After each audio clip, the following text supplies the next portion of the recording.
Nah, selanjutnya ini adalah video bahwasannya saya sudah menyimak materi yang sudah disampaikan pada link YouTube yang telah React Native application in terms of building your app. So here we go. I have a completely blank new application and we're gonna straight dive into this because the first thing is so easy. You're just gonna run npx expo and then you can follow this up with start, or you can just do npx expo. This is the easiest way of building your React Native application with Expo. It will give you a QR code that you can scan with your Android device, with your iOS device, or you can simply press A, I, or W to open Android, iOS simulator, or web. So I will just go with I, which will bring up the iOS simulator. I'm gonna place it somewhere here.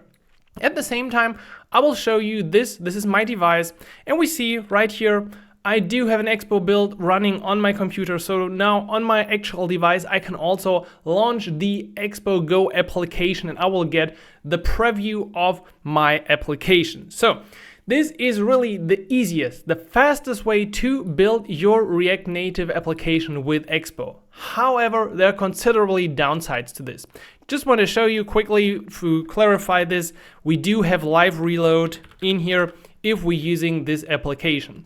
And the cool thing about Expo Go is that we can now also, for example, press Control-Command-Z. There's a different shortcut for Android, which opens up this nice view. We're gonna come back to that later, but just keep in mind, this is not the default debugging view of React Native. So how does all of this work? I just wanted to really quickly dive into and show you how fast it works. This is an application that comes bundled with a lot of SDKs from Expo. That means if we're using the camera, some kind of contact plugins, file system, whatever it might be, it is usually already bundled with this application. You can just use it right out of the box.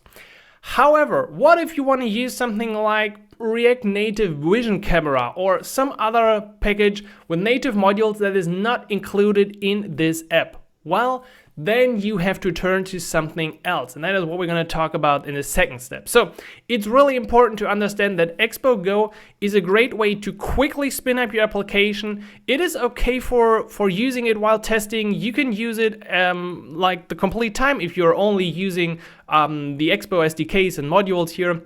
Then it's completely cool. However, there's also another downside right now. Since Expo SDK 50 or 51, there's only one version of Expo SDK bundled with the Expo Go app. So in the past, there were multiple SDKs included. That's not the case anymore. So you might get into problems here and there as well.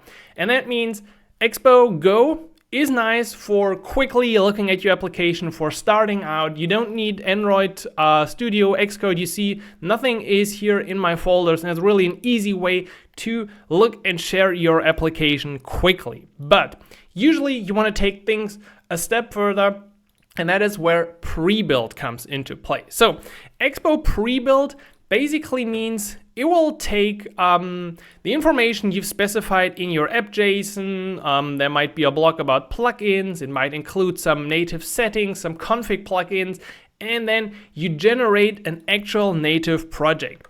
This usually works like this. So let's stop this here, and we do npx expo pre-build.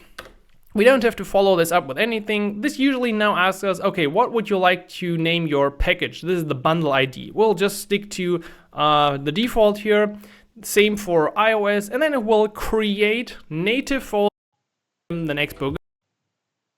AI is changing the game for app development.